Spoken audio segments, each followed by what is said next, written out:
بسم الله الرحمن الرحيم.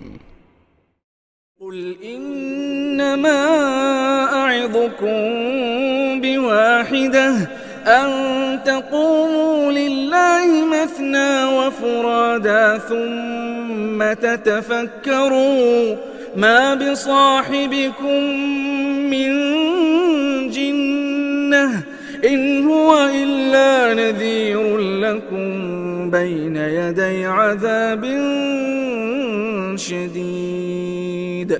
قل ما سألتكم من أجر فهو لكم إن أجري إلا على الله وهو على كل شيء شهيد. السلام عليكم ورحمة الله وبركاته. ഖുർആൻ പദം 1488 ദിവസത്തിലേക്ക് എല്ലാവരെയും ഹാർദമായി സ്വാഗതം ചെയ്യുന്നു. വിശുദ്ധ ഖുർആനിലെ 34-ാമത്തെ അധ്യായമായ സൂറത്ത് സബയിലെ 46-47 ആയത്തുകളാണ് ഇന്ന് പഠന വിധേയമാക്കുന്നത്. ക്ലാസ് ആരംഭിക്കുന്നതിനായി ആദരണീയനായ ഡോക്ടർ A.I. വിലായത്തുള്ള സാഹിബിനെ ക്ഷണിക്കുന്നു. അസ്സലാമു അലൈക്കും വറഹ്മത്തുള്ളാഹി വബറകാതുഹു. അഊദു ബില്ലാഹി മിനശ് ശൈത്വാനിർ റജീം. ബിസ്മില്ലാഹിർ റഹ്മാനിർ റഹീം. ഖുൽ ഇന്നമാ അഅ്ദുകും ബിവാഹിദ അൻ തഖൂമു ലില്ലാഹി മസ്നാ വഫുറാദ ثم تتفكروا ما بصاحبكم من جنة إن هو إلا نذير لكم بين يدي عذاب شديد. قل ما سألتكم من أجر فهو لكم إن أجري إلا على الله وهو على كل شيء شهيد. صدق الله العلي العظيم. സൂറത്ത് സബയിലെ 46-47 ആയത്തുകളാണ് ഞാൻ നിങ്ങളെ കേൾപ്പിച്ചിട്ടുള്ളത്. നബി സല്ലല്ലാഹു അലൈഹി വസല്ലമയോട് മക്കയിലെ പ്രബോധിത സമൂഹത്തിലെ ആളുകളോട് ഒരു കാര്യം പറയാൻ വേണ്ടി അള്ളാഹു നിർദ്ദേശിക്കുകയാണ് ഈ ആയത്തുകളിലായിട്ട്. ഇന്നലെ നമ്മൾ പഠന വിധേയമാക്കിയ ആയത്തുകളിൽ മക്കയിലെ ആളുകൾ നടത്തിയ പ്രതികരണങ്ങളോട് പ്രതികരിച്ചുകൊണ്ട് റെസ്പോണ്ട് ചെയ്തുകൊണ്ട് ചില കാര്യങ്ങൾ അള്ളാഹു ചൂണ്ടിക്കാണിക്കുകയുണ്ടായി. അവര് അള്ളാഹുവിന്റെ പ്രവാചകനെ ആ നാട്ടിലെ ആളുകളെ അവര് ആരാധിച്ചുകൊണ്ടിരുന്നവയിൽ നിന്ന് തടഞ്ഞു നിർത്തുന്നതിന് വേണ്ടി രംഗത്ത് വന്ന ഒരാൾ മാത്രമാണ്. അതുപോലെ അദ്ദേഹം കേൾപ്പിച്ചുകൊണ്ടിരിക്കുന്ന ദൈവിക വചനങ്ങൾ വ്യാജമായി ചമച്ചുണ്ടാക്കിയ വാക്യങ്ങളാണ് എന്നൊക്കെയാണ് അവർ പറഞ്ഞുകൊണ്ടിരുന്നത്. യഥാർത്ഥത്തില് സത്യവും അസത്യവും വേർതിരിക്കുന്ന വിധത്തിലുള്ള ഒരു വിവേചകമായ വെളിപ്പെടുത്തല് അള്ളാഹുവിന്റെ ഭാഗത്ത് നിന്ന് അവരിലേക്ക് വന്നു കിട്ടിയപ്പോ കാര്യങ്ങളിൽ ഒരു വ്യക്തമായ ഒരു വേർതിരിവ് ഉണ്ടാകുന്ന ഒരു ഇടപെടല് ദൈവിക വചനങ്ങളിലൂടെ ഉണ്ടായപ്പോ അവര് പറയുകയുണ്ടായത് അത് ഒരു ആഭിചാരക്രിയ മാത്രമാണ് എന്നാണ്. ദൈവിക സന്ദേശമോ ദൈവിക വെളിപ്പാടോ ഒന്നുമല്ല. ഇൻ ഹാദാ ഇല്ലാ സിഹ്റും മുബീൻ, അത് സിഹ്ർ മാത്രമാണ് എന്നാണ്. തെളിഞ്ഞ വളരെ പ്രത്യക്ഷത്തിൽ തന്നെ എല്ലാവർക്കും മനസ്സിലാക്കാൻ പറ്റുന്ന വിധത്തിലുള്ള ആഭിചാരക്രിയയാണിത് എന്നാണ് അവർ അതിനോട് പ്രതികരിച്ചുകൊണ്ട് പറയുകയുണ്ടായത്. യഥാർത്ഥത്തില് ഈ വിധത്തിൽ പറയാൻ പറ്റുന്ന എന്തെങ്കിലും ഒരു ബുദ്ധിപരമായ അടിത്തറയിൽ നിന്നുകൊണ്ടായിരുന്നില്ല, ദൈക്ഷണികമായ എന്തെങ്കിലും ഒരു അടിത്തറയിൽ നിന്നുകൊണ്ടായിരുന്നില്ല മക്കയിലെ ആളുകൾ പ്രതികരിച്ചുകൊണ്ടിരുന്നത്. അതിന് ഉപോത്ബലകമാകുന്ന വിധത്തില് അള്ളാഹു അവർക്ക് ഏതെങ്കിലും വേദഗ്രന്ഥം അവതരിപ്പിച്ചു കൊടുക്കുകയോ അവർക്ക് അത് പഠിക്കാൻ അവസരം ഉണ്ടാവുകയോ ഒന്നും ചെയ്തിട്ടില്ല. ഒമാ അർസൽനാ ഇലൈഹിം ഖബ്ലക മിൻ നദീർ, താങ്കൾക്ക് മുമ്പൊരു താക്കീതുകാരനെയും നാം അവരിലേക്ക് നിയോഗിച്ചിട്ടുണ്ടായിരുന്നില്ല. അതുകൊണ്ട് തന്നെ തികഞ്ഞ അന്ധകാരത്തിൽ നിന്നുകൊണ്ടാണ്, തികഞ്ഞ ബുദ്ധിപരമായ അടിത്തറയില്ലായ്കയിൽ നിന്നുകൊണ്ടാണ് അവർ ഈ പ്രതികരണങ്ങളൊക്കെ നടത്തുന്നത്. എന്തെങ്കിലും മൗലികമായ ദർശനത്തിന്റെയോ അല്ലെങ്കിൽ ദൈവിക വെളിപ്പാടിന്റെയോ അടിസ്ഥാനത്തിലുള്ള ഒരു പ്രതലത്തിൽ നിന്നുകൊണ്ടല്ല അവര് പ്രതികരിച്ചുകൊണ്ടിരിക്കുന്നത്. ദൈവിക വെളിപ്പാടിന്റെ ഒരു കിതാബും അവരുടെ കയ്യിൽ വായിക്കാനും പഠിക്കാനും പറ്റുന്ന വിധത്തിൽ ഉണ്ടായിരുന്നില്ല. അവർക്ക് മാർഗദർശിയും താക്കീതുകാരനും ഒക്കെ ആയിട്ട് ഒരാള് സമീപകാലത്തൊന്നും അവരുടെ അടുക്കിലേക്ക് വന്നിട്ടും ഉണ്ടായിരുന്നില്ല. മാത്രവുമല്ല, ഇവര് പറഞ്ഞുകൊണ്ടിരുന്ന വിധത്തില് സമ്പന്നതയും ആൾബലവും ഒന്നും പറയത്തക്ക വിധത്തിലൊന്നും അവർക്കില്ലതാനും. ഇവർക്ക് നൽകപ്പെട്ടതിന്റെ എത്രയോ ഇരട്ടി ഇതൊക്കെ നൽകപ്പെട്ടിരുന്നവരാണ് ഇവരുടെ പൂർവികർ. ആ പൂർവികരായ ആളുകൾക്ക് നൽകപ്പെട്ടിരുന്ന ഭൗതിക ശേഷിയുടെയും ആൾബലത്തിന്റെയും ഒന്നും ഒരു 10-1 പോലും ഇവർക്ക് നൽകപ്പെട്ടിട്ടുണ്ടായിരുന്നില്ല. എന്നാൽ ഈ പൂർവികരായ സമൂഹങ്ങള് അവയെ ദൈവിക ദൃഷ്ടാന്തങ്ങളെ കളവാക്കുകയും ദൈവിക ശിക്ഷ ഏറ്റുവാങ്ങുകയും ചെയ്യുന്ന ഒരു ചിത്രമാണ് അവർക്ക് മുന്നിൽ അനാവൃതമാവുന്നത് തുടർന്ന്. എന്നിട്ടാണോ മക്കയിലെ ഈ ആളുകള് ഇങ്ങനെ ധാർഷ്ട്യം കാണിക്കുന്നത് എന്നതാണ് അള്ളാഹു നമ്മൾ പിന്നിട്ട ആയത്തുകളിൽ ഉന്നയിക്കുന്നതായിട്ട് നമുക്ക് മനസ്സിലാക്കാൻ സാധിക്കുന്നത്. മക്കയിൽ ആളുകൾ ധാർഷ്ട്യം കാണിക്കാനുള്ള യാതൊരു ഭൗതിക സാഹചര്യവും അവരെ സംബന്ധിച്ചിടത്തോളം ഇല്ല. ഏതെങ്കിലും കാലഘട്ടത്തില് ഏതെങ്കിലും പ്രവാചകൻ മുഖേന ലഭിച്ച ദൈവിക ഗ്രന്ഥമോ അങ്ങനെ ഒരു വഴികാട്ടിയായിട്ട് തങ്ങളിലേക്ക് വന്ന ഒരു താക്കീതുകാരനോ ഒന്നും അവർക്ക് മാർഗദർശനം നൽകുന്ന വിധത്തില് അവരുടെ മുന്നിൽ ഉണ്ടായിരുന്നില്ല. പൂർവിക സമൂഹങ്ങൾ ഇതൊക്കെ ഉണ്ടായിരുന്നപ്പോൾ പോലും വലിയ ഐശ്വര്യവും ആൾബലവും ഒക്കെ ഉണ്ടായിരിക്കെ തന്നെ വലിയ ധിക്കാരം കാണിച്ചുകൊണ്ട് വമ്പൻ പരാജയം ഏറ്റുവാങ്ങുകയാണ് ഉണ്ടായത് എന്ന വസ്തുത പരിഗണിക്കുമ്പോൾ അവർക്ക് നൽകപ്പെട്ടിരുന്ന ഭൗതിക സാധ്യതകളുടെയോ ആൾബലത്തിന്റെയോ 10-1 പോലും കൈവശമില്ലാത്ത ഈ ആളുകൾ കാണിക്കുന്ന നിഗളിപ്പും ആ ധിക്കാരപരമായ നിലപാടും ഒക്കെ എത്രത്തോളം യാഥാർത്ഥ്യബോധമില്ലാത്തതാണ് എന്നതാണ് അള്ളാഹു നമ്മുടെ മുന്നിൽ ഉന്നയിക്കുന്ന ഒരു വിഷയം. അതിനെ തുടർന്നാണ് നബി സല്ലല്ലാഹു അലൈഹി വസല്ലമയോട് നമ്മൾ ഇന്ന് വായിച്ചു വെച്ചിട്ടുള്ള ആയത്തുകളിലെ കാര്യം മക്കയിലെ ആളുകളെ കേൾപ്പിക്കാൻ വേണ്ടി അള്ളാഹു ആവശ്യപ്പെടുന്നത്. ഖുൽ എന്ന് പറഞ്ഞുകൊണ്ടാണ് ഈ ആയത്തിന്റെ തുടക്കം. പ്രവാചകരെ ഈ സമൂഹത്തോടായിട്ട് പറയുക, ഇതാണ് ആ ഖുൽ എന്ന ഒരു വാക്കിന്റെ സൂചന. ഇന്നമാ അഅ്ലുക്കും, ഒരു കാര്യം മാത്രമാണ് ഞാൻ നിങ്ങളോടായിട്ട് ഉപദേശിക്കുന്നത്. ഇന്നമാ അഅ്ലുക്കും വാഹിദ ബി വാഹിദത്തിൻ, ഒരേ ഒരു കാര്യം, ഒറ്റ കാര്യം മാത്രമാണ് ഞാൻ നിങ്ങൾക്ക് ഉപദേശമായിട്ട് പറയുന്നത്. നിങ്ങൾക്കുള്ള ഉപദേശമായിട്ട് പറയുന്ന ഒരേ ഒരു കാര്യം ഇതാണത്. ഇന്നമാ അഅ്ലുക്കും ബി വാഹിദ, ഒരേ ഒരു കാര്യം മാത്രമാണ് ഞാൻ നിങ്ങളോടായിട്ട് ഒരു ഉപദേശം എന്ന നിലക്ക് പറയുന്നതും നിങ്ങളോട് ആവശ്യപ്പെടുന്നതും. അത് ഇങ്ങനെയാണ്, അൻ തഖൂമു ലില്ലാഹി, നിങ്ങൾ അള്ളാഹുവിനായിട്ടൊന്ന് കണ്ണു തുറന്ന് എണീറ്റ് നിൽക്കുക. എങ്ങനെയാണ്? മസ്ന വ ഫുറാദ, നിങ്ങൾ 2 ആളുകൾ വീതമായിട്ടോ അല്ലെങ്കിൽ ഇനി ഒറ്റക്ക് തന്നെ ആയാലും കുഴപ്പമില്ല. എന്നിട്ട് എന്ത് ചെയ്യണം? സുമ്മ തതഫക്കറു, എന്നിട്ട് നിങ്ങളൊന്ന് വളരെ ആത്മാർത്ഥമായിട്ടൊന്ന് ആലോചിച്ചു നോക്കൂ. ഒന്ന് ചടകുടഞ്ഞ് എണീറ്റ് അള്ളാഹുവിനെ കുറിച്ച് ഒന്ന് ഗൗരവത്തില് ആത്മാർത്ഥതയോടുകൂടി യാതൊരു ജാടയും കൂടെ ഇല്ലാത്ത വിധത്തിൽ ഒന്ന് ആലോചിച്ച് നോക്കൂ.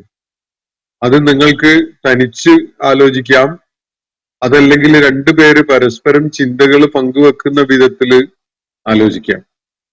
ഒന്ന് ആലോചിച്ച് നോക്കൂ. ഒരാലോചനയും ഇല്ലാത്ത വിധത്തിലാണ് നിങ്ങളിപ്പോ സംസാരിച്ചുകൊണ്ടിരിക്കുന്നത്.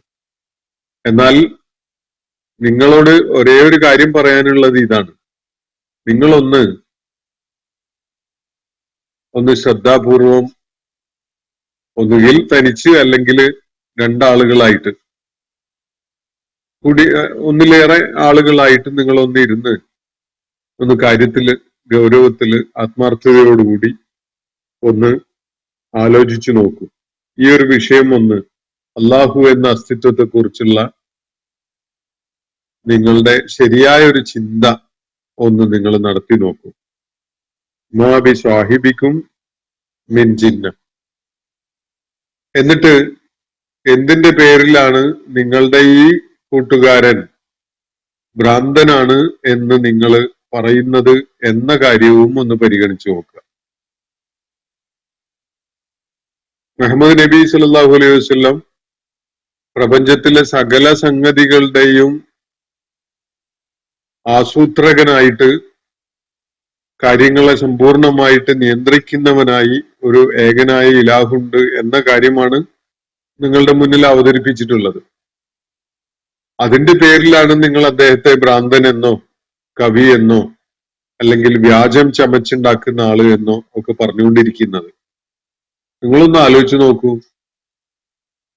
നിങ്ങളുടെ ചുറ്റുപാടും ഒന്ന് നിരീക്ഷിച്ചുകൊണ്ട് നിങ്ങൾക്ക് ആലോചിച്ചിട്ട് ഏകനായ ഒരു നിയന്ത്രകൻ, ഒരു സ്രഷ്ടാവ്, കാര്യങ്ങളുടെ മേൽ നിയന്ത്രണമുള്ള ഒരുവൻ എന്നത് അടിസ്ഥാനരഹിതമായ ഒരു കാര്യമാണ്. നിങ്ങൾ അങ്ങോട്ടും ഇങ്ങോട്ടും പങ്കുവെച്ചുകൊണ്ട് ചിന്ത ഷെയർ ചെയ്തുകൊണ്ടൊന്ന് ആലോചിച്ച് നോക്കൂ. തനിച്ചാലോചിക്കാം, കുഴപ്പമില്ല. അതേപോലെ തന്നെ നിങ്ങളുടെ ഓരോരുത്തരുടെയും സത്യസന്ധമായ ചിന്തകള് പരസ്പരം പങ്കുവെച്ചുകൊണ്ടും ഒന്ന് ആലോചിച്ച് നോക്കൂ. എന്നിട്ട് നിങ്ങൾ ഈ കാര്യത്തെക്കുറിച്ച് എന്ത് മനസ്സിലാക്കുന്നു എന്നതും തീരുമാനിക്കും. മാ ബി സാഹിബിക്കും മിൻ ജിന്ന. നിങ്ങളുടെ ഈ കൂട്ടുകാരൻ മുഹമ്മദ് നബി സല്ലല്ലാഹു അലൈഹി വസല്ലമയെ പരാമർശിച്ചുകൊണ്ടാണ് ആ പദം ഇവിടെ ഉപയോഗിക്കുന്നത്, സാഹിബ് എന്നത്. മാ ബി സാഹിബിക്കും. നിങ്ങളുടെ ഈ ആളുണ്ടല്ലോ, ഈ കക്ഷി, അദ്ദേഹം ജിന്നത്തുള്ള, ഭ്രാന്തുള്ള, ബുദ്ധിഭ്രംശമുള്ള ആളാണ് എന്നാണല്ലോ നിങ്ങൾ പറഞ്ഞുകൊണ്ടിരിക്കുന്നത്. അത് എത്രത്തോളം സത്യസന്ധതയോടുകൂടിയുള്ള സംസാരമാണ്? നിങ്ങളൊന്ന് ആലോചിച്ച് നോക്കൂ അതിനെക്കുറിച്ച്. ഇൻ ഹുവ ഇല്ലാ നദീറുൻ ലക്കും. അദ്ദേഹം നിങ്ങൾക്കൊരു താക്കീതുകാരൻ മാത്രമാണ്. അതിനപ്പുറത്തേക്കൊന്നും അദ്ദേഹത്തിന് റോളില്ല. ഇൻ ഹുവ ഇല്ലാ നദീറുൻ ലക്കും. എപ്പോഴാണ് അദ്ദേഹം താക്കീതുകാരനായി നിങ്ങളുടെ അടുക്കൽ വന്നിട്ടുള്ളത്? ബൈന യദൈ അദാബിൻ ശദീദ്. അതികഠിനമായ ഒരു ശിക്ഷ നിങ്ങളിലേക്ക് എത്തുന്നതിന്റെ തൊട്ടു മുമ്പായി താക്കീത് നൽകുന്നവനായിട്ട് കടന്നു വന്നു എന്നത് മാത്രമാണ് അദ്ദേഹം ചെയ്തിട്ടുള്ള ഒരു കാര്യം. നിങ്ങൾക്ക് വലിയൊരു ദുരന്തം വരാൻ പോകുന്നു എന്നത് കണ്ട് മനസ്സിലാക്കിയിട്ട് ആ ദുരന്തത്തിൽ നിങ്ങൾ ചാടാൻ വേണ്ടി നിങ്ങൾ അതിവേഗം കുതിച്ചുകൊണ്ടിരിക്കുന്നത് കണ്ടിട്ട് കൈയടിച്ച് പ്രോത്സാഹിപ്പിക്കുകയായിരുന്നോ വേണ്ടിയിരുന്നത്? അതല്ല, നിങ്ങളെ അതേക്കുറിച്ച് ബോധമുള്ളവരാക്കിക്കൊണ്ട് നിങ്ങൾക്ക് താക്കീത് നൽകുകയായിരുന്നോ വേണ്ടിയിരുന്നത്? നിങ്ങൾ പറ. നിങ്ങൾ അതിവേഗം ഒരു ദുരന്തത്തിലേക്ക് ചെന്ന് ചാടാൻ വേണ്ടി കുതിച്ചുകൊണ്ടിരിക്കുകയാണ്. ആ ദുരന്തം, ആ അതികഠിനമായ ശിക്ഷയുടെ ആ വിപത്ത് നിങ്ങളെ പിടികൂടാൻ ഇരിക്കുകയാണ്, അത്രയും സമീപസ്ഥമായിരിക്കുകയാണ്. അങ്ങനെയുള്ള ഒരു സന്ദർഭത്തില് താക്കീതുകാരനായി രംഗത്ത് വന്നു, നിങ്ങൾ അതിനെക്കുറിച്ച് ഉണർത്താൻ ശ്രമിച്ചു എന്നതല്ലാത്ത എന്ത് ആക്ഷേപവും വിമർശനവുമാണ് നിങ്ങൾക്ക് അദ്ദേഹത്തിനെതിരിൽ ഉന്നയിക്കാനുള്ളത്? ഇതാണ് അള്ളാഹുവിടെ ഉയർത്തുന്ന ഒരു ചോദ്യം. എന്നിട്ട് അതിന്റെ പേരിലാണോ നിങ്ങൾ അദ്ദേഹത്തെ ജിന്നത്തുള്ള ആള് എന്ന് പറയുന്നത്? ഭ്രാന്തുള്ള, ബുദ്ധിഭ്രംശമുള്ള, തലക്ക് വെളിവില്ലാത്ത ആള് എന്ന വിധത്തിൽ നിങ്ങൾ അദ്ദേഹത്തെ കുറിച്ച് പരാമർശിക്കുന്നത് ഈ ഒരു കാര്യം ചെയ്തതിന്റെ പേരിലാണോ? എന്നാൽ ബുദ്ധിയുള്ള ആളുകൾ എന്തായിരുന്നു ചെയ്യേണ്ടിയിരുന്നത്? നിങ്ങൾ കരുതുന്ന പോലെ നിങ്ങൾ വലിയ വിപത്തിലേക്ക് ചെന്ന് ചാടാൻ പോകുമ്പോ, നിങ്ങൾ അതിലേക്ക് കുതിച്ചുകൊണ്ടിരിക്കുമ്പോ, അല്ലെങ്കിൽ ആ വിപത്ത് നിങ്ങളുടെ അടുക്കലേക്ക് നിങ്ങളെ തേടി വന്നുകൊണ്ടിരിക്കുമ്പോ അത് നടക്കട്ടെ എന്നുള്ള നിലക്ക് കൈയടിച്ച് പ്രോത്സാഹിപ്പിക്കുകയായിരുന്നോ വേണ്ടിയിരുന്നത്? അതല്ല, ഇപ്പോ മുഹമ്മദ് നബി സല്ലല്ലാഹു അലൈഹി വസല്ലം ചെയ്തതുപോലെ നിങ്ങളെ അതേക്കുറിച്ച് താക്കീത് ചെയ്യുകയായിരുന്നോ വേണ്ടിയിരുന്നത്? അപ്പോ താക്കീത് ചെയ്തതിന്റെ പേരിലാണ് നിങ്ങൾ അദ്ദേഹത്തെ ഭ്രാന്തുള്ളവൻ, ബുദ്ധിഭ്രംശമുള്ളവൻ എന്ന വിധത്തിൽ പറഞ്ഞിട്ടുള്ളത്. എന്നാൽ നിങ്ങളൊന്ന് ഗൗരവത്തില് വളരെ ആത്മാർത്ഥതയോടുകൂടി നിങ്ങളുടെ ജഡികവും ഭൗതികവും ഒക്കെയായ താല്പര്യങ്ങൾ മാറ്റിവെച്ചുകൊണ്ട് ഒന്ന് ആലോചിച്ച് നോക്കൂ. അള്ളാഹു എന്ന അസ്തിത്വത്തെ കുറിച്ച് നിങ്ങൾക്ക് തനിച്ച് ആലോചിക്കാം. അതുപോലെ നിങ്ങൾ രണ്ടാളുകൾ വീതം ഇരട്ടകളായിട്ട് നിങ്ങൾക്ക് ഒരുമിച്ചിരുന്ന് ആലോചിക്കാം. നിങ്ങളുടെ ചിന്ത പരസ്പരം പങ്കുവെച്ചുകൊണ്ട് തന്നെയും ആലോചിക്കാം. എന്നിട്ട് അള്ളാഹു സുബ്ഹാനഹു വ തആല അവരോട് ഇങ്ങനെ പറയാൻ വേണ്ടിയാണ് നബി സല്ലല്ലാഹു അലൈഹി വസല്ലമയോട് ആവശ്യപ്പെട്ടത്. നിങ്ങൾ ഒരു കാര്യം മാത്രം, ഒരേ ഒരു കാര്യം ഞാൻ നിങ്ങളോട് ഒരു ഉപദേശം എന്ന നിലക്ക് പറയുകയാണ്. അതെന്താണ്? അൻ തഖൂമു ലില്ലാഹ്, നിങ്ങൾ ഒന്ന് തട്ടിപ്പടഞ്ഞ് എണീക്കണം എന്ന് പറഞ്ഞാൽ നിങ്ങളുടെ ഒരു ശ്രദ്ധ പതിപ്പിക്കുന്ന വിധത്തിൽ ഒന്ന് ഉണർവിലേക്ക് വരണം. എന്നിട്ട് നിങ്ങളൊന്ന് ആലോചിക്കണം. എന്താണ് ആലോചിക്കേണ്ടത്? മസ്ന വ ഫുറാദ, രണ്ടുപേര് ചേർന്നിട്ടാവാം, അല്ലെങ്കിൽ തനിച്ചാവാം. തുമ്മ തതഫക്കറു, എന്നിട്ട് നിങ്ങൾ പൂർണ്ണമായും എല്ലാ സ്വാധീനങ്ങളും മാറ്റിവെച്ചുകൊണ്ട് നിങ്ങളൊന്ന് ആലോചിക്കണം. നിങ്ങളുടെ ജീവിത നിങ്ങളുടെ പ്രയാണത്തിനിടക്ക് നിങ്ങളിൽ കടന്നുകൂടിയിട്ടുള്ള പല താല്പര്യങ്ങളും ഉണ്ടാവും. പല ഭൗതിക ഇച്ഛകളും സ്വാധീനങ്ങളും സ്വാർത്ഥതയുടെ അടിസ്ഥാനത്തിലുള്ള പല പരിഗണനകളും ഒക്കെ ഉണ്ടാവും. അതൊക്കെ ഒന്ന് അങ്ങ് മാറ്റിവെച്ചിട്ട് നിങ്ങൾ വളരെ സ്വതന്ത്രമായിട്ട് കാര്യങ്ങളെ സമീപിച്ചുകൊണ്ടൊന്ന് ആലോചിച്ച് നോക്കൂ. മാബി സ്വാഹിബിക്കും മിൻ ജിന്ന, നിങ്ങളുടെ ഈ കൂട്ടുകാരൻ, ഞാൻ എന്ന് പറഞ്ഞ നബി സല്ലല്ലാഹു അലൈഹി വസല്ലം ആണല്ലോ അവരോട് ഇത് പറയേണ്ടത്. അപ്പോ നിങ്ങളുടെ ഈ കൂട്ടുകാരൻ ഭ്രാന്തുള്ളവനാണോ? നിങ്ങൾ പറഞ്ഞുകൊണ്ടിരിക്കുന്ന വിധത്തില് അദ്ദേഹം പറയുന്ന കാര്യം ഭ്രാന്താണ്. നിങ്ങൾ വലിയ വിപത്തിൽ ചെന്ന് ചാടാൻ പോകുന്നു എന്നത് കണ്ടുകൊണ്ട് നിങ്ങളെ ഗുണദോഷിക്കാൻ, നിങ്ങളോട് അക്കാര്യത്തില് ബോധമുള്ളവരായി മാറണം എന്ന് പറയുകയാണ് അദ്ദേഹം ചെയ്യുന്നത്. അതിന്റെ പേരിലാണോ നിങ്ങൾ അദ്ദേഹത്തെ ജിന്നത്തുള്ളവൻ എന്ന് പറയുന്നത്? ഇൻഹുവ ഇല്ലാ നദീറുൻ ലക്കും, അദ്ദേഹം നിങ്ങൾക്ക് ഒരു താക്കീതുകാരൻ മാത്രമാണ്. ആ താക്കീതുകാരൻ എപ്പോഴാണ് വന്നിരിക്കുന്നത്? ബൈന യദൈ അദാബിൻ ശദീദ്, അതികഠിനമായ ശിക്ഷ കൺമുന്നിൽ എത്തി നിൽക്കുമ്പോൾ അതിന്റെ തൊട്ടു മുമ്പായി നിങ്ങൾക്ക് താക്കീത് തരുന്ന ഒരു താക്കീതുകാരനായിട്ടാണ് യഥാർത്ഥത്തിൽ അദ്ദേഹം ഉള്ളത്. ആ താക്കീതുകാരനെയാണ് നിങ്ങൾ അയാൾക്ക് വട്ടാണ് എന്നുള്ള നിലക്ക് പറഞ്ഞുകൊണ്ടിരിക്കുന്നത്. ഒന്ന് ആലോചിച്ച് നോക്കൂ, നിങ്ങൾ പറഞ്ഞുകൊണ്ടിരിക്കുന്ന സംഗതി എത്രത്തോളം യാഥാർത്ഥ്യ അധിഷ്ഠിതമാണ് എന്നത്. എന്നിട്ട് തുടർന്ന് വീണ്ടും അള്ളാഹു സുബ്ഹാനഹു വ തആല മുഹമ്മദ് നബി സല്ലല്ലാഹു അലൈഹി വസല്ലമയോട് ഒരു കാര്യം ആവശ്യപ്പെടുകയാണ്. ഖുൽ, പ്രവാചകരെ അവരോട് ഇക്കാര്യം കൂടി പറയുക. മാ സഅൽതുക്കും മിൻ അജ്രിൻ ഫഹുവ ലക്കും, നിങ്ങളോട് ഞാൻ വല്ല പ്രതിഫലവും തേടിയിട്ടുണ്ടെങ്കിൽ, ഞാൻ ഈ ചെയ്യുന്ന സേവനത്തിന് നിങ്ങളിൽ നിന്ന് വല്ല അജ്റും വല്ല പ്രതിഫലവും ഞാൻ ചോദിച്ചിട്ടുണ്ടെങ്കിൽ അത് ഫഹുവ ലക്കും, അത് നിങ്ങൾക്ക് തന്നെയുള്ളതാണ്. ഫഹുവ ലക്കും. വിശുദ്ധ ഖുർആനിൽ പലയിടങ്ങളിലായിട്ട് ഈ ആശയം അല്ലാഹു വ്യത്യസ്തങ്ങളായ രൂപങ്ങളിൽ പങ്കുവെക്കുന്നുണ്ട്. ഞാനൊന്നും ചോദിക്കുന്നില്ല, ചോദിക്കുന്നത് ഇത് മാത്രമാണ് എന്നൊക്കെ പറയുന്ന വിധത്തില് പല ശൈലിയിലും പറയുന്നതിന്റെ ചുരുക്കം ഇതാണ്. യാതൊരു വിധത്തിലുള്ള ഭൗതികമായ നേട്ടവും അള്ളാഹുവിന്റെ പ്രവാചകന് ഇക്കാര്യത്തിലില്ല. നിങ്ങളുടെ നന്മയല്ലാതെ, നിങ്ങൾ സൗഭാഗ്യവാന്മാരായി കാണണം എന്നതല്ലാത്ത, നിങ്ങളോടുള്ള ഗുണകാംക്ഷയല്ലാത്ത യാതൊരു പ്രതിഫലവും അള്ളാഹുവിന്റെ ദൂതൻ അവരോട് ചോദിക്കുന്നുണ്ടായിരുന്നില്ല എന്നതാണ് ഇവിടെ സൂചിപ്പിക്കപ്പെടുന്ന കാര്യം. വല്ലതും ചോദിച്ചിട്ടുണ്ടെങ്കിൽ അത് നിങ്ങൾക്ക് നന്മ ഉണ്ടാവട്ടെ, നിങ്ങളുടെ നന്മ മാത്രമാണ് എന്നതാണ് പരാമർശിക്കപ്പെടുന്നത്. പലയിടങ്ങളിൽ വ്യത്യസ്തമായ രൂപങ്ങളിലാണ് ഈ ആശയം മുന്നോട്ട് വയ്ക്കുന്നത് എന്നത് കാണാൻ കഴിയും. ഒരിടത്ത് സൂറത്തുൽ ഫുർഖാനിലാണ് എന്നാണ് ഞാൻ മനസ്സിലാക്കുന്നത്.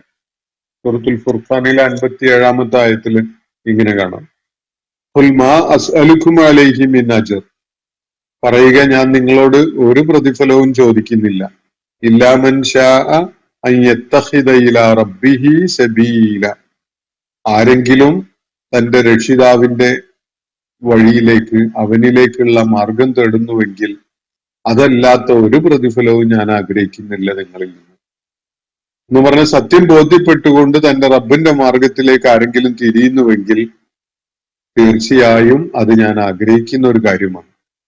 അതല്ലാത്ത ഒരു പ്രതിഫലവും ഈ സേവനം ചെയ്യുന്നതിന്റെ പേരിൽ ഞാൻ നിങ്ങളിൽ നിന്ന് തേടുന്നില്ല എന്നാണ് നബി സല്ലല്ലാഹു അലൈഹി വസല്ലം ജനങ്ങളോട് പറഞ്ഞുകൊണ്ടിരിക്കുന്നത്.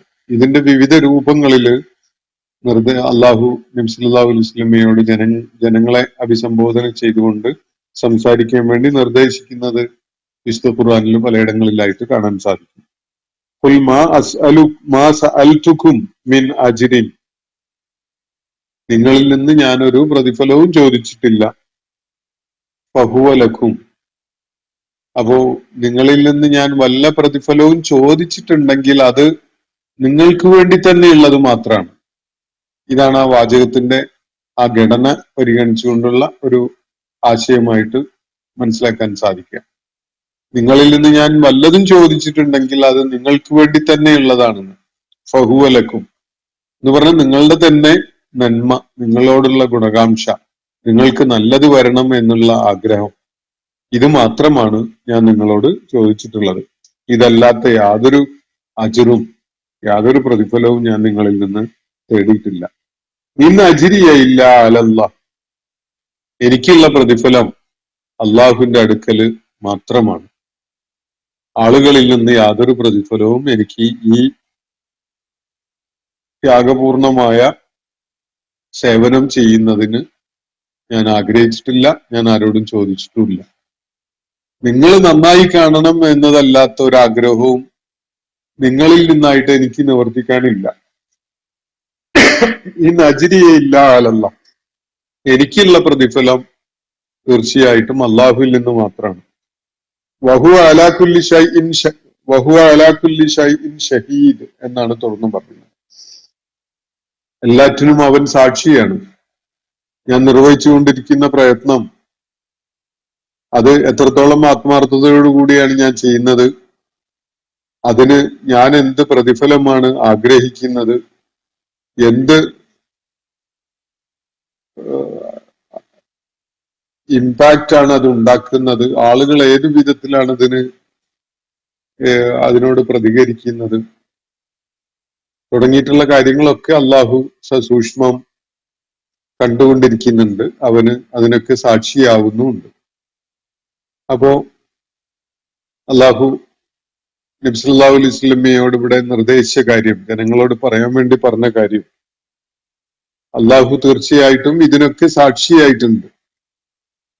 ഒരിക്കലും തന്നെ ഭൗതിക അർത്ഥത്തിൽ വിലയിരുത്തിയാൽ മുടക്കുമുതലിന് തുല്യമായതെങ്കിലും പ്രതിഫലമായിട്ട് അല്ലെങ്കിൽ ലാഭമായിട്ട് കിട്ടുന്ന ഒരു കച്ചവടമായിരുന്നില്ല ഇത് പ്രത്യക്ഷത്തില്. ഭൗതികാർത്ഥത്തില് മുടക്കുമുതൽ പോലും തിരിച്ചു കിട്ടാത്ത ഒരു കച്ചവടമാണിത്. കാരണം നബി സല്ലല്ലാഹു അലൈഹി വസല്ലം അതിനു വേണ്ടി അത്രയുമേറെ ത്യാഗം ചെയ്യുന്നുണ്ട്. അദ്ദേഹത്തിന്റെ ജീവിത സൗകര്യങ്ങളും അതുപോലെ അദ്ദേഹത്തിനുള്ള ജീവിതത്തിൽ ഉള്ള പല എളുപ്പങ്ങളും ഒക്കെ ഒഴിവാക്കി ജനങ്ങളുടെ ഭാഗത്ത് നിന്ന് എല്ലാവിധ എതിർപ്പും ഉണ്ടാകുന്ന വിധത്തിൽ, ഉണ്ടാവാൻ കാരണമാകുന്ന വിധത്തിൽ പകയും ശത്രുതയും കാണിച്ചുകൊണ്ട് അവര് അദ്ദേഹത്തിനെതിരിൽ ദ്രോഹം അഴിച്ചുവിടുന്ന സാഹചര്യം പോലും ഉണ്ടാകുന്ന വിധത്തിൽ ഈ ദൗത്യം നിർവഹിക്കാൻ അള്ളാഹുവിന്റെ പ്രവാചകൻ രംഗത്ത് വരുന്നത് എന്തെങ്കിലും ഭൗതിക നേട്ടം ആഗ്രഹിച്ചുകൊണ്ട് അല്ല എന്നത് വളരെ വ്യക്തമാണ്. ഒരിക്കലും തന്നെ ഭൗതിക നേട്ടം ആഗ്രഹിച്ചുകൊണ്ട് ഇത്രയും ത്യാഗം അടങ്ങിയിട്ടുള്ള, ഇത്രയും പ്രയാസങ്ങൾ നിറഞ്ഞ ഒരു ദൗത്യ നിർവഹണം ആർക്കും സാധ്യമല്ല. ഈ ത്യാഗസമ്പൂർണമായ പ്രയത്നം സാധിക്കുന്നത് മനുഷ്യന് കണക്ക് കൂട്ടാൻ കഴിയാത്ത വിധത്തിലുള്ള പ്രതിഫലം, അത്രയും ഉദാരമായ പ്രതിഫലം നൽകാൻ കഴിയുന്നവനാണ് അള്ളാഹു എന്ന ബോധ്യം ഉള്ളത് കൊണ്ടാണ് അള്ളാഹുവിന്റെ പ്രവാചകന് പ്രതിഫലം നൽകുന്നത് അദ്ദേഹത്തിന്റെ പ്രയത്നങ്ങൾ കൊണ്ട് ഗുണം നേടുന്ന ആളുകളല്ല, മറിച്ച് അദ്ദേഹത്തിന് ഈ കാര്യം ചുമതലപ്പെടുത്തിയിട്ടുള്ള അള്ളാഹുവാണ് പ്രതിഫലം നൽകുന്നത് എന്ന കൃത്യമായ ബോധം, ആ ബോധ്യത്തിനെ അടിസ്ഥാനപ്പെടുത്തിക്കൊണ്ടാണ് അള്ളാഹുവിന്റെ പ്രവാചകൻ ഈ കാര്യം നിർവഹിക്കാൻ വേണ്ടി രംഗത്ത് വന്നിട്ടുള്ളത്. നിങ്ങൾ പ്രതിഫലം തരണം എന്നല്ല ഞാൻ പറയുന്നത്. നിങ്ങളുടെ ഭാഗത്തു നിന്ന് എന്തെങ്കിലും ഒരു പ്രതിഫലം ഉണ്ടാകുന്നുവെങ്കിൽ അത് നിങ്ങളുടെ തന്നെ ഗുണം ഉണ്ടാവുക, നിങ്ങൾക്ക് തന്നെ അത് ജീവിതത്തിൽ പ്രയോജനകരമായി മാറുക എന്നതല്ലാത്ത യാതൊന്നും ഞാൻ ആഗ്രഹിക്കുന്നില്ല. എനിക്കായുള്ള പ്രതിഫലം എന്റെ റബ്ബിന്റെ അടുക്കലാണ്. അവനാണെങ്കിലോ ഒന്നും വിട്ടുപോകില്ല, എല്ലാം കൃത്യമായിട്ട് മനസ്സിലാക്കിക്കൊണ്ടാണ് അത് നിർവഹിക്കുക. കാരണം വഹുവ അലാ കുല്ലി ഷൈഇൻ ഷഹീദ്, എല്ലാറ്റിനും സകല സംഗതികൾക്കും അവൻ എല്ലാ അർത്ഥത്തിലും സാക്ഷിയാണ് എന്നതാണ്. അപ്പൊ അതുകൊണ്ട് തന്നെ അള്ളാഹുവിന്റെ പ്രവാചകൻ അതിനെക്കുറിച്ച് യാതൊരു വേവലാതിയും ഇല്ല. തന്റെ പ്രയത്നങ്ങളും പ്രവർത്തനങ്ങളും ത്യാഗവും പ്രയാസം നേരിട്ടതും ഒക്കെ പാഴായി പോകും എന്നൊരു വെപ്രാളപ്പെടലോ വേവലാതിയോ ഒന്നും ഇല്ലാതെയാണ് നബി സല്ലല്ലാഹു അലൈഹി വസല്ലം ദൗത്യം നിർവഹിക്കുന്നത്. കാരണം അതൊന്നും പാഴായി പോവുകയില്ല, അതൊന്നും റിപ്പോർട്ട് ചെയ്യപ്പെടാതിരിക്കുകയോ രേഖയിൽ വരാതിരിക്കുകയോ ചെയ്യുമോ എന്നുള്ള ആശങ്കയൊന്നും ആർക്കും വേണ്ട. കാരണം വഹുവ അലാ കുല്ലി ഷൈഇൻ ഷഹീദ്, എല്ലാ കാര്യത്തിനും സാക്ഷിയാണ് അള്ളാഹു എന്നതുകൊണ്ട് തന്നെ അള്ളാഹുവിന്റെ പ്രവാചകന്റെ പ്രയത്നങ്ങൾക്കുള്ള പ്രതിഫലം നഷ്ടപ്പെട്ടു പോകും എന്ന ഒരു ആകുലതയും വിഷമമൊന്നും അദ്ദേഹത്തിന് ആവശ്യമില്ല, അങ്ങനെ ഇല്ലതാണ്. ഈ പ്രയത്നത്തിന് അദ്ദേഹം മുതിർന്ന് രംഗത്ത് വന്നിട്ടുള്ളതിന്റെ താല്പര്യം നിങ്ങളുടെ ഗുണം മാത്രമാണ്, നിങ്ങളോടുള്ള ഗുണകാംക്ഷ മാത്രമാണ് എന്നതാണ് ഇവിടെ ചൂണ്ടിക്കാണിക്കാൻ വേണ്ടി നിർദ്ദേശിച്ചിട്ടുള്ളത്. അപ്പൊ ഈ കാര്യങ്ങൾ വെച്ചുകൊണ്ട് നിങ്ങളൊന്ന് തനിച്ചിരുന്ന് അല്ലെങ്കിൽ രണ്ടുപേര് കൂടിയിരുന്ന് ഒന്ന് ഗൗരവത്തിൽ ആലോചിച്ച് നോക്കൂ. എല്ലാ താല്പര്യങ്ങളും ഒന്ന് മാറ്റി വെച്ചിട്ട് അപ്പൊ നിങ്ങൾക്ക് ബോധ്യപ്പെടും എന്തിനു വേണ്ടിയാണ് ഇങ്ങനെ ഒരു മനുഷ്യനെ ഇറങ്ങി തിരിച്ചിരിക്കുന്നത്.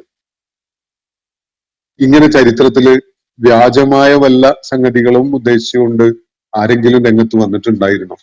ഉണ്ടായിരുന്നെങ്കിൽ അവരുടെ ലക്ഷണങ്ങളൊക്കെ എന്തൊക്കെയായിരുന്നു, അവരൊക്കെ എന്തൊക്കെയാണ് നിർവഹിച്ചിട്ടുള്ളത്? ഇവിടെ മുഹമ്മദ് നബി സല്ലല്ലാഹു അലൈഹി വസല്ലം പറഞ്ഞുകൊണ്ടിരിക്കുന്ന കാര്യങ്ങൾ എത്രത്തോളം ബുദ്ധിപരമായി നമുക്ക് സ്വീകരിക്കാനും ഉൾക്കൊള്ളാനും പറ്റുന്ന കാര്യങ്ങളാണ്. തുടങ്ങിയിട്ടുള്ള സംഗതികൾ എല്ലാ താല്പര്യങ്ങളും ഒന്ന് മാറ്റിവെച്ചിട്ടൊന്ന് ആലോചിച്ച് നോക്കൂ, അപ്പോൾ നിങ്ങൾക്ക് ബോധ്യപ്പെടും. അള്ളാഹുവിന്റെ ഏകത്വം എന്നത് മനുഷ്യബുദ്ധിക്ക് ഏറ്റവും സുതാര്യതയോടുകൂടി വക്രതയില്ലാത്ത വിധത്തിൽ ഉൾക്കൊള്ളാൻ കഴിയുന്ന, മനസ്സിനെ പ്രത്യേകിച്ച് ഒന്നും സ്വാധീനിക്കാത്ത വിധത്തില് വളരെ തെളിമയുള്ള മനസ്സുകൊണ്ട് ആലോചിച്ചാൽ ഉൾക്കൊള്ളാൻ കഴിയുന്ന ഒരു പരമമായ യാഥാർത്ഥ്യമാണ് എന്നതാണ് വസ്തുത. ആളുകളോട് സംസാരിച്ചു നോക്കിയാൽ അവരുടെ പ്രതികരണങ്ങളിൽ നിന്ന് നമുക്കത് മനസ്സിലാക്കാൻ സാധിക്കും. പലപ്പോഴും ആളുകൾ അത് ഉൾക്കൊള്ളാൻ സന്നദ്ധരാവാതിരിക്കുന്നത് അവര് പല താല്പര്യങ്ങളുടെയും ആളുകളായിട്ട് നിലകൊള്ളുന്നു എന്നതും നമുക്ക് മനസ്സിലാക്കാൻ സാധിക്കും. ഇന്നത്തെ സെഷൻ ഞാനിവിടെ അവസാനിപ്പിക്കുകയാണ്. 1-2 ദിവസങ്ങൾക്കുള്ളിലായിട്ട് സൂറത്ത് സബഇന്റെ പഠനം പൂർത്തിയാക്കാൻ സാധിക്കുമെന്നാണ് കരുതുന്നത്. അള്ളാഹു നമ്മെ എല്ലാവരെയും അനുഗ്രഹിക്കുമാറാവട്ടെ. വാഖിർ ദഅവാന അനിൽ ഹംദുലില്ലാഹി റബ്ബിൽ ആലമീൻ. അസ്സലാമു അലൈക്കും വറഹ്മത്തുള്ളാഹി. ഇന്നത്തെ ഖുർആൻ പദം ഇവിടെ സമാപിക്കുന്നു. ഖുർആൻ പഠനത്തിൽ പങ്കെടുത്ത എല്ലാവർക്കും അല്ലാഹു അർഹമായ പ്രതിഫലം നൽകി അനുഗ്രഹിക്കട്ടെ. വആഖിർ ദഅവാന അനിൽ ഹംദുലില്ലാഹി റബ്ബിൽ ആലമീൻ. അസ്സലാമു അലൈക്കും വറഹ്മത്തുള്ളാഹി വബറകാതുഹു.